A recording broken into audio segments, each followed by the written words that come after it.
यह कहानी फैक्ट्री में काम करने वाले रमन की है। रमन एक बेहद मेहनती लड़का था, लेकिन जितनी भी मेहनत करता उसे उसके काम के हिसाब से पैसे नहीं मिलते थे। इसी वजह से वह हमेशा परेशान और उदास रहने लगा था। रमन अपने आप से सोचते हुए, इतना काम करने के बावजूद कोई फायदा नहीं दिख रहा। अगर सब कुछ ऐसा ही चलता रहा तो जिंदगी कैसे चलेगी। रमन अब अपनी जिंदगी से थक चुका था। एक रात जब फैक्ट्री का काम खत्म हुआ तो काफी देर हो चुकी थी। थका हारा रमन घर की ओर लौट रहा था। दिमाग में बस अपने भविष्य की चिंता थी। तभी पीछे से किसी ने आवाज दी, ए बेटा रुको जरा। रमन ने पलट कर देखा। एक बुजुर्ग आदमी उसकी ओर आ रहे थे। बुजुर्ग बोले, बेटा मेरी थोड़ी मदद करोगे? रमन ने पूछा, कैसी मदद चाहिए बाबा? बुजुर्ग बोले, मुझे बस एक रोटी खिला दो बेटा, मैं तुम्हारा हमेशा एहसानमंद रहूंगा। रमन के पास खुद के खाने के लिए मुश्किल से पैसे थे, लेकिन बुजुर्ग की हालत देख उसने अपना पैसा उन्हें दे दिया। रोटी खाते हुए बुजुर्ग ने रमन से पूछा, क्या बात है बेटा, कुछ परेशान लग रहे हो? रमन ने झूठी मुस्कान देते हुए कहा,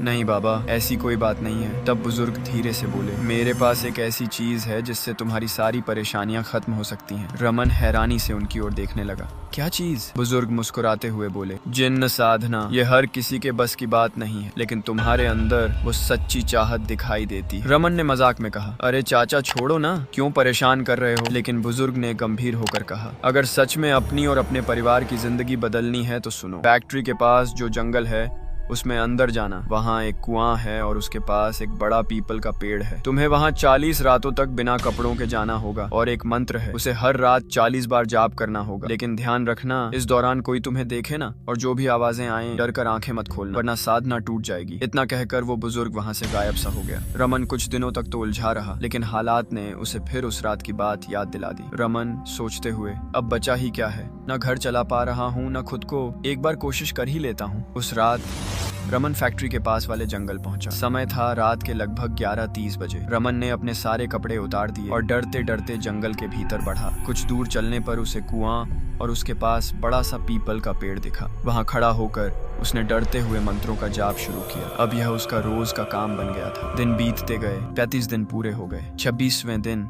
जब वह मंत्र पढ़ रहा था तो उसे कानों में बहुत सी लोगों के बात करने की आवाजें सुनाई दी, लेकिन उसे याद था किसी भी हाल में ध्यान नहीं भटकाना है। वह मंत्र पढ़ता रहा। 87वें दिन जब वह मंत्र कर रहा था, अचानक उसे अपनी माँ की आवाज सुनाई दी, बेटा रमन, रमन बेटा जल्दी आ, देख ये लोग मुझे मार डालेंगे। रमन का दिल दहल गया। उसका ध्यान बार बार टूटने लगा। वह सोचने लगा, माँ यहाँ कैसे आ गई? कौन उसे मार रहा है? डर के मारे वह अपने आप को रोक नहीं पाया और उसकी आंख खुल गई। जैसे ही उसने आंखें खोली, चारों ओर सन्नाटा था। ना कोई माँ थी ना कोई आवाज। रमन घबराकर दौड़ता हुआ अपने घर पहुंचा। माँ माँ चिल्लाते हुए वह ऊपर की ओर भागा। ऊपर जाते ही उसने जो देखा उसकी रूह कांप उठी। वहाँ एक लंबा चौड़ा भयानक जिन्न उसके सामने खड़ा था जो उसे घूर रहा था। अगर इसका पार्ट 2 देखना चाहते हैं तो इस वीडियो को दबा के शेयर करिए। बाकी मिलते हैं नेक्स्ट वीडियो में। Thanks for watching.